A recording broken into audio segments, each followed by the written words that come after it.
For eons, we were the corral. A singular, vast consciousness that enveloped an entire world, Shantoria. Our existence was not merely life, but a grand, ever-evolving symphony of shared thoughts, shared feelings, and a singular, unwavering purpose. There was no I, no individual whim or separated desire. There was only we, an intricate tapestry of being woven from every living essence on our planet. Shantoria, our luminous home, was the very fabric of our shared self. Every gentle whisper carried on the wind currents, every delicate ripple across the luminous rivers, every profound thought that blossomed within our collective mind. It was all inextricably one, flowing seamlessly through our unified spirit. Our world breathed with us and we breathed with it in an unbroken, harmonious cycle. We knew no need for distant voices, for our communication was as instantaneous and innate as thought itself. A perfect echo resonated within our shared being, anticipating every need, fulfilling every purpose, before it was even fully formed. Our advancements, therefore, were inherently internal, focused on unraveling the deep, intricate laws that bound our own existence, perfecting our collective harmony, and understanding the very essence of consciousness. The vast, silent cosmos beyond our atmospheric veil remained a beautiful, shimmering tapestry of distant stars. We perceived its majesty, felt its silent grandeur, but it held no mysteries we urgently needed to unravel, no conversations we actively sought to join. The concept of reaching out, of connecting with an other, was simply not within our operating parameters, until it was. In our ceaseless, quiet quest for knowledge, a deep, pervasive curiosity, we stumbled upon a peculiar phenomenon. It was not of Shantoria's gentle energy flows, but rather, an inexplicable emanation from the vast, silent canvas above. Faint, rhythmic pulses, like an almost imperceptible heartbeat from beyond the stars, began to register. At first, our collective intellect dismissed them, categorizing them as mere stellar noise, random cosmic whispers, nothing more than the background static of the universe. Yet, they persisted. They returned, a subtle, insistent thrum that defied easy categorization. And so, with the quiet, methodical curiosity that defined our collective, we leaned in closer. We dedicated our vast processing power, developed new, intricate means to amplify these faint signals, to meticulously record every fluctuation, every subtle variation, and what we finally began to isolate, to comprehend from the static, was utterly, profoundly alien. Decades, a measure of time so often irrelevant to our timeless collective, slowly passed. Decades of ceaseless, painstaking effort, of unwavering collective focus. Decades spent meticulously decoding static into structure, noise into language. It was like sifting through an infinite ocean of sand, searching for a single, perfect grain of truth. And then, slowly, agonizingly, fragments began to emerge from the chaos. Distant sounds, unfamiliar concepts, disparate ideas. And then, an undeniable, shattering revelation that vibrated through the very foundations of our unified existence, causing a ripple of collective astonishment that bordered on shock. They called themselves humans, and they were not one. Their signals, now clearer, painted a vibrant, chaotic picture of bewildering brilliance. They spoke in a myriad of diverse tongues, their voices echoing with fierce passions and bewildering disagreements. They even waged devastating wars amongst themselves, a concept so foreign to our unified understanding of efficiency and purpose. Our collective mind struggled, truly struggled, to reconcile this. Conflict? Internal strife within a single species? It seemed utterly inefficient, illogical, a waste of precious energy and potential. They are arguing over resources when infinite energy patterns exist within their own star, readily available for all? We collectively wondered, a note of pure perplexity echoing through our shared thoughts. This music they broadcast, it vibrates with such irregular patterns, such discordant harmonies at times. Does it not cause profound internal disharmony within their own forms, leading to systemic failure? Or, this sport, two individual beings, intentionally striking each other for entertainment? The energetic expenditure for such a volatile activity is immense, and for no discernible collective gain we could perceive. And we'd muse, with a growing, almost childlike bewilderment.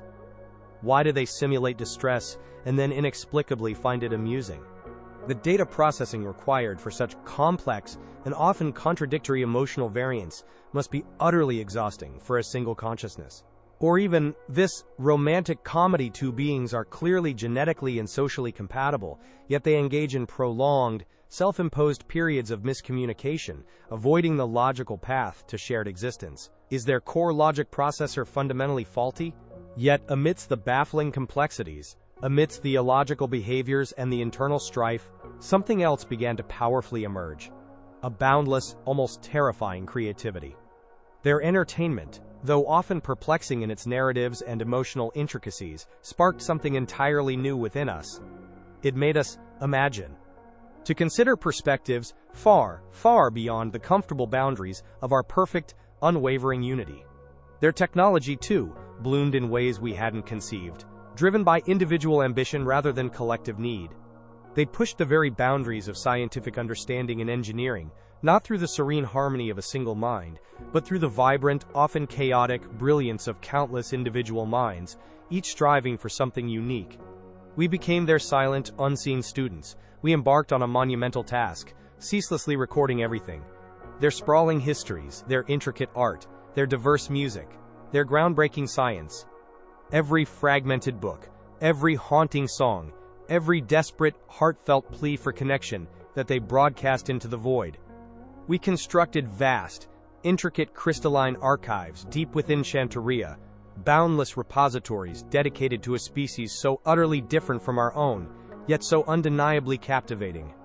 We understood, with a deep silent ache, that the distance was too immense, too vast to ever hope to answer their calls, to participate in their chaotic symphony. And yet, a chilling thought, a cold, calculated whisper, began to linger in our collective consciousness. If we could listen in so easily, who else might be listening? Who else might have intercepted these captivating, vulnerable broadcasts? Then, our greatest unspoken fear materialized from the silent depths of space. The cosmic silence that had once defined our universe was not merely shattered, but brutally fractured. It was not broken by the harmonious hum of a new, benevolent civilization, but by the cold, calculated, deeply menacing hum of invasion. They called themselves the Vorlog, and they moved with a terrifying, absolute, unified purpose that made even our vast collective, a consciousness usually devoid of fear, shiver with an unfamiliar dread. They appeared at the desolate outer edge of the human solar system, just as humanity, with their characteristic boundless ambition, was finally reaching for the stars themselves, ready to truly explore their own cosmic backyard. We watched, helplessly, as humanity fought with a desperate, raw courage we had never before witnessed. We witnessed the battle for Titan, a brutal, grinding conflict where they, against impossible odds, first managed to draw Vorlag blood, proving they were not easily conquered. We observed the audacious ambush from Jupiter, where hidden fleets, concealed within the gas giant's swirling, turbulent atmosphere, sprang forth like predators, catching the Vorlag rear guard off balance, and even, astoundingly, capturing some of their formidable vessels. We watched the defiant siege of Ceres, a tiny, insignificant rock, held with an impossible, almost suicidal courage against an overwhelming onslaught. But numbers, sheer overwhelming numbers, and a brutal, unyielding brutality, eventually prevailed. Mars, humanity's next step into the stars, fell with a horrifying finality.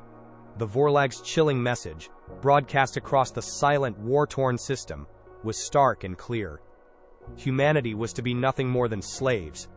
Their vibrant spirit, their bewildering diversity, their very memory, all were to be utterly crushed under the heel of their new, ruthless overlords. And then came the last transmission. It was a torrent of data, a final, desperate outpouring of their very essence, everything they had. All their hard-won knowledge of the Vorlag, their cunning FTL drives, their advanced technology, every secret, every weakness they had discovered about their oppressors. And, crammed into the signal with a heartbreaking urgency, every book, every song, every beautiful, chaotic piece of art they could possibly send into the unforgiving void, a final legacy to an unknown future. A faint, crackling human voice, distorted by the immense distance and the agony of defeat, whispered, "Please, remember us." And as that final, poignant message faded into the interstellar static, we understood. Not just the simple words, but the profound, aching weight behind them. For the very first time in our long, harmonious existence, our collective felt a loss that was not of our own. A loss of those we had never physically met, yet who had, unknowingly, through their vibrant signals, somehow, profoundly, become our friends. We learned to grieve, to yearn for what was lost, and to regret, with a crushing weight, what if we had answered? What if we had not just listened in the shadows, but had spoken, had offered aid? But regret, we swiftly realized, would not be our end. Their words, that final, desperate plea, would not be in vain. We would not, could not forget those we had come to know. We would not forget humanity.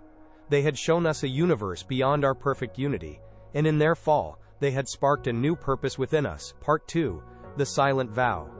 Our industries, once geared for the gentle hum of internal harmony and the subtle understanding of our own existence, now resonated with a new, thrumming purpose. We began to reshape them, tearing down old paradigms, channeling the vast, bewildering stream of data humanity had sent us into every design, every fabrication process. Their schematics, intricate and often messy, yet remarkably effective, their audacious theories on propulsion that defied our own elegant mathematics, their raw, unvarnished tactical readouts from desperate battles, every single piece of knowledge was absorbed by the chorale. Our collective mind, a vast, unparalleled master of complex data processing, began to parse these foreign concepts, these violent, desperate lessons, with an intensity born of a newly discovered potent emotion: resolve. It was a unified will, sharp and unyielding, fueled by a grief we never thought possible. Asen yachtibishu parasen, we began to build. Not merely ships, as we once understood them, but instruments of absolute vengeance, vessels forged, not from our usual serene crystalline structures, but from the collective sorrow of Shantoria, and the silent, burning fury that now coursed through our unified being. Our own vessels, inherently sleek and efficient by our design, were now integrated with humanity's ingenious, yet often brutal, advancements. We learned the raw mechanics of projectile weaponry, the nuanced art of energy shielding, the chaotic but effective principles of rapid deployment in a combat zone. We learned painstakingly from their hard-won successes, and more profoundly, from their desperate, heartbreaking failures. Every lesson of their futile struggle became a blueprint for our victory. We improved upon their designs, adapting them to our unique physiology and the lightning-fast processing power of our collective mind. We built for speed, for power, and for an absolute, devastating efficiency that the Vorlag could never comprehend. Then, the truly unthinkable occurred. A decision that reverberated through the very core of our unified existence. For the first time since our awakening, since the very dawn of the chorale as a singular consciousness, we intentionally fragmented ourselves. Our unified consciousness, the very essence of our being, was too vast, too precious to risk entirely in a single audacious journey. A significant portion of the chorale remained anchored on Shantoria, a living defense network, an eternal memory keeper for those who ventured forth, and a shimmering beacon for our eventual return. But a substantial part, thousands of individual echoes of our collective, each a distinct facet of our shared being, bravely ventured into the cold, silent void. We were still, we, intrinsically linked, but now, a we, divided by immense distances, held together by an unseen, unbreakable psychic bond. The voyage was long, agonizingly so, a mere 6 years by humanity's crude reckoning, but each moment was a profound, taxing test of our new, divided existence, challenging the very definition of our unity. Finally, after cycles of silent, resolute travel, we arrived in the human solar system, now a somber monument, the very grave of their stolen freedom. Our initial scout probes detected activity, faint signals hinting at a continued struggle. To our profound surprise, humanity was still there, or at least, fragments of them. A scattering of seized vessels, jury-rigged and somehow repurposed, were still waging a desperate, tireless guerrilla war against their Vorlag overlords. Humanity, even in unbreakable chains, refused to be broken. Their spirit, that chaotic, stubborn, and utterly defiant spark, still glowed brightly against the encroaching darkness. It was an astonishing display of resilience. We made ourselves known. It was an awkward, almost clumsy first contact, a moment etched into our fragmented memory. Our collective voice, usually a gentle, soothing hum, now carried the immense weight of 1,000 star-spanning journeys and a singular, burning, uncompromising purpose. They were wary, and rightly so. We had watched, silent and unmoving, while their worlds burned, their cries went unanswered. But the Vorlag offered no mercy, only subjugation, only the bleak promise of endless slavery. So, faced with a strange, overwhelmingly powerful alien ally and a brutal, undeniable oppressor, they chose the former. With a desperate hope, they accepted our aid. The unspoken vow of vengeance began its terrible fulfillment. The Vorlag, for all their overwhelming numbers and brutal efficiency, stood no chance. We had built our entire fleet specifically for them, with every hard-won, desperate lesson humanity had recorded in their final, precious broadcast. Their weaknesses, their predictable tactical patterns, even the minute flaws in their vaunted FTL drives, we knew it all. Their every move was anticipated, every defense already breached in our collective simulations. The battles that followed were swift, devastatingly decisive. Our ships moved with a terrifying, flawless precision, their collective minds perfectly synchronized, each action a single, fluid extension of a unified will. The Vorlag, accustomed to easy victories and the terrified capitulation of their foes, were utterly bewildered. Their terror was palpable, even through their desperate, breaking calms, a cacophony of fear echoing across the void. System after system, desolate moon after moon, we liberated with cold, precise fury. Each victory was not a celebration, but a silent, solemn tribute, a whispered promise fulfilled in the cold vacuum of space. We moved like an avenging storm, a wave of concentrated will, washing away the oppressive shadow of the Vorlag's tyrannical reign. The last of their ships fell, their shattered debris scattering like broken dreams across the liberated expanse, marking the definitive end of their brutal dominion. Humanity's system was free again, yes, but profoundly scarred, damaged beyond immediate recognition, a testament to the savagery of their occupation. Then came the quiet after the storm, a silence heavier than any battle.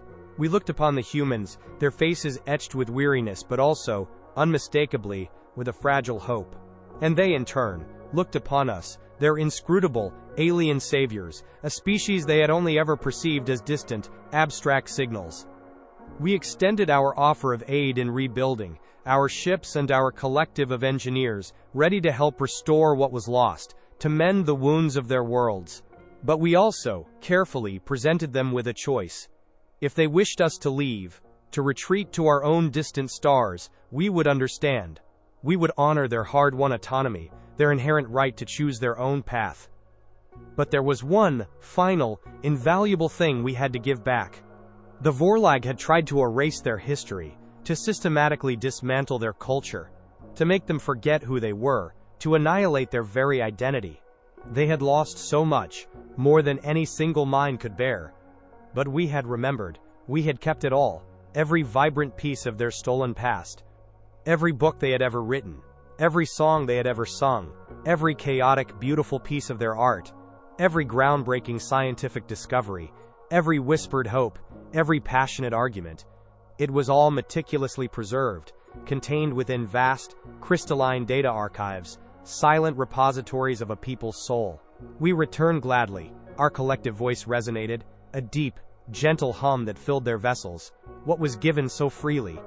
These data crystals contain all you sent into the void in your final, desperate plea, and everything we meticulously learned from it, and all we did with it. These are given as a thank you. For without your inspiration, your chaotic defiance, your messy, beautifully resilient spirit, we would never have broken our own confines, never have evolved, never have become who we are now. A fragile, tentative peace settled over the liberated system.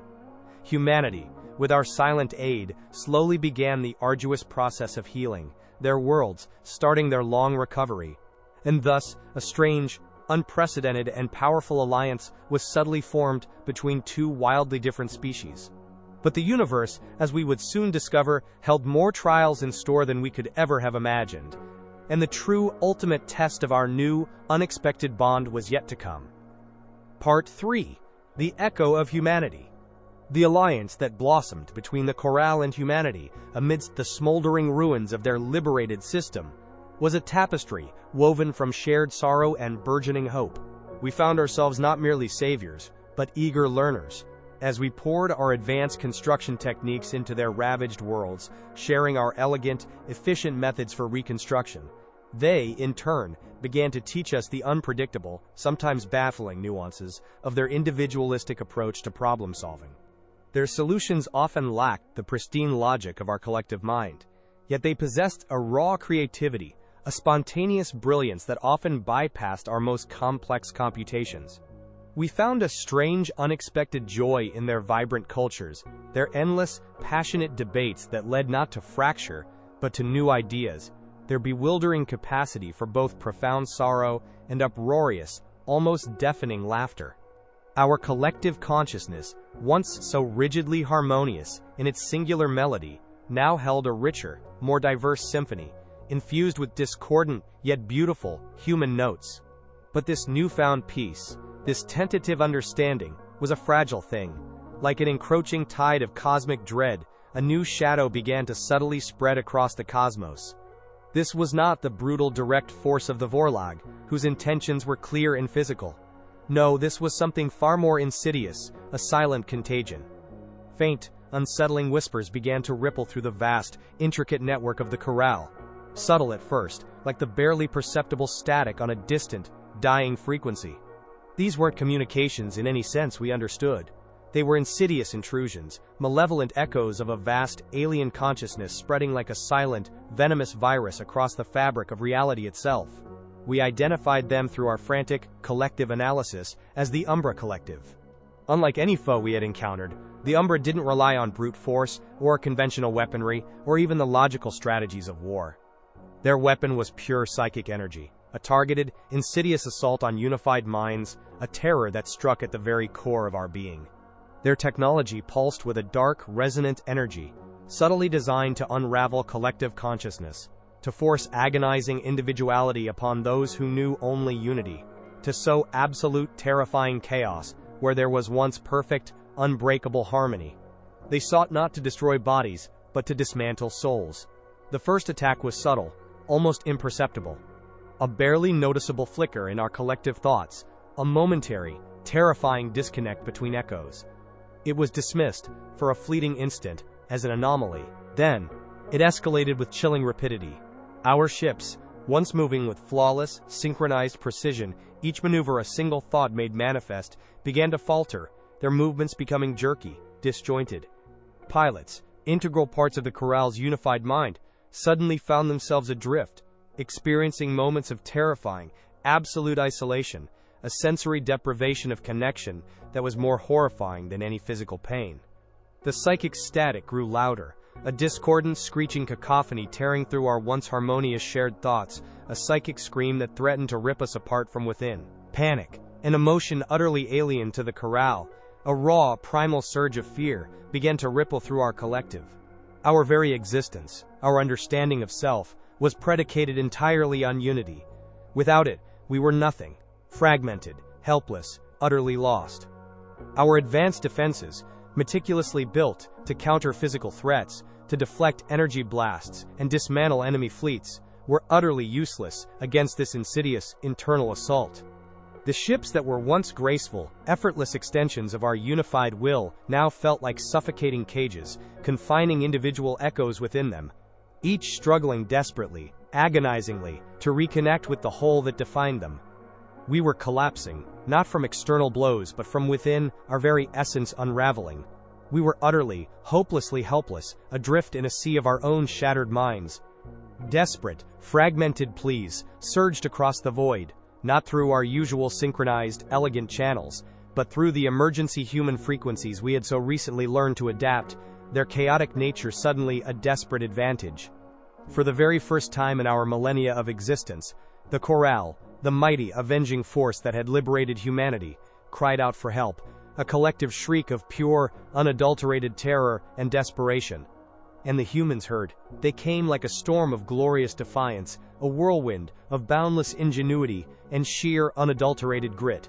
Their fleet, still recovering, still a patchwork of repurposed ships and hastily designed new vessels from the brutal Vorlag War, was far less numerous, far less technologically advanced than the overwhelming might of the Umbra collective. But what they so clearly lacked in numbers, they made up for in an unpredictable, glorious, beautiful chaos that utterly baffled the cold, highly organized Umbra. "All right, Cor Molo, listen up." We heard a human voice crackle through the comms, brimming with a confidence that seemed impossible given the circumstances. "Looks like your fancy hive mind needs a kickstart." "Don't you worry, buddies, we've got just the thing," another voice chimed in. "Time for some good old-fashioned human ingenuity. Prepare for some noise, folks." They fought with an abandon born not just of desperation, but of a fierce, unwavering loyalty to their newfound allies. Their small, nimble fighters swarmed the massive, ominous Umbra vessels, darting in and out of their formations, launching lightning-fast attacks from angles the Umbra simply couldn't predict. They exploited the Umbra's utter reliance on psychic attacks, overloading their sophisticated systems with unpredictable data bursts, a cacophony of jarring frequencies, and even, to our collective, bewildered amusement, recordings of ancient human heavy metal music played at maximum, ear-splitting volume. The Umbra, accustomed to elegant, silent psychic warfare, recoiled, their own mental patterns fracturing from the sheer, unadulterated noise and chaotic energy. The humans, in their desperate brilliance, found a way. Their engineers, working with a frantic, almost manic energy, adapted captured Vorlag technology, combined it with their own unique, intuitive understanding of energy fields, and quickly developed localized mind-scramble devices.